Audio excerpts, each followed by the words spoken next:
Le secteur automobile est celui qui sera le plus touché par la hausse du dollar douanier, qui est passé de 15 000 à 45 000 livres libanaises en 2 mois. Ses représentants ont tiré la sonnette d'alarme et élevé la voix, dénonçant une décision inconsidérée qui détruirait le secteur et les pousserait à mettre la clé sous la porte et à quitter le pays.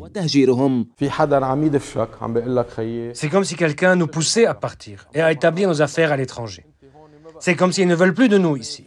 Ils ne veulent pas que nous travaillions, que nous assurions des emplois, encore moins de faire travailler tous les secteurs liés à celui de l'automobile et qui sont nombreux. Nous ignorons ce qu'ils veulent.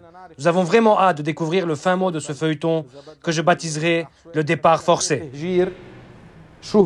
Les décisions successives et accélérées pour relever le dollar douanier éliminent toute concurrence entre les commerçants. Elles entraînent aussi un stockage des véhicules chez les concessionnaires. Les conditions de vente peuvent d'ailleurs sembler illogiques à cause de ces décisions. Certaines voitures sont ainsi vendues sur base d'1 $ douanier à 1500 livres, d'autres selon $1 douanier de 15 000 et maintenant suivant $1 des 45 000 livres. Prenez cet exemple. Les frais douaniers d'un véhicule importé sur base d'1 $ douanier à 1500 livres libanaises s'élevaient à 5 000 $ américains. Avec $1 à 15 000, nous sommes passés à un cran supérieur, et bien plus encore maintenant avec le dollar douanier à 45 000 livres. En d'autres termes, pour 2 voitures identiques, garées l'une à côté de l'autre, le prix de revient de l'une sera de 50 à 60 000 $ supérieur à celui de l'autre. Le chanceux est celui qui achètera un véhicule au prix bas, mais la question est de savoir comment pérenniser notre activité.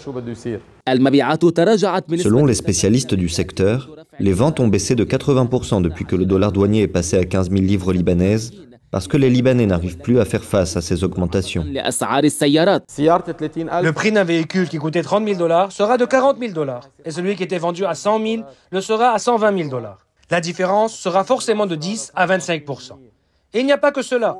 Nous avons achevé depuis quelques semaines seulement la mise en place des modifications liées au passage du dollar douanier de 1500 à 15 000 livres libanaises. Et le voilà aujourd'hui multiplié par 3. Le préjudice qui touche les responsables de ce secteur est immense. Avec des frais douaniers qui ont doublé, leur capital a fondu, les obligeant à baisser leurs importations de voitures. Disons que le prix d'un véhicule livré au port de Beyrouth est de 200 000 $. Avec un taux de 15 000 livres, nous étions supposés nous acquitter de 20 000 à 25 000 $ en droits de douane. Ce chiffre est désormais multiplié par 3. Les droits de douane pour ce même véhicule s'élèveront donc à 70 ou 75 000 $ environ. Aujourd'hui, avec des droits de douane d'un véhicule qui s'élèvent à 75 000 $, les commerçants importeront désormais un véhicule tous les 2 mois. Le sabotage du secteur automobile et le départ forcé de ses responsables toucheront évidemment d'autres secteurs comme ceux des pièces détachées, de l'habillage intérieur des voitures, des pneus, des accessoires, des compagnies de transport et d'assurance, des ateliers de mécanique et de maintenance.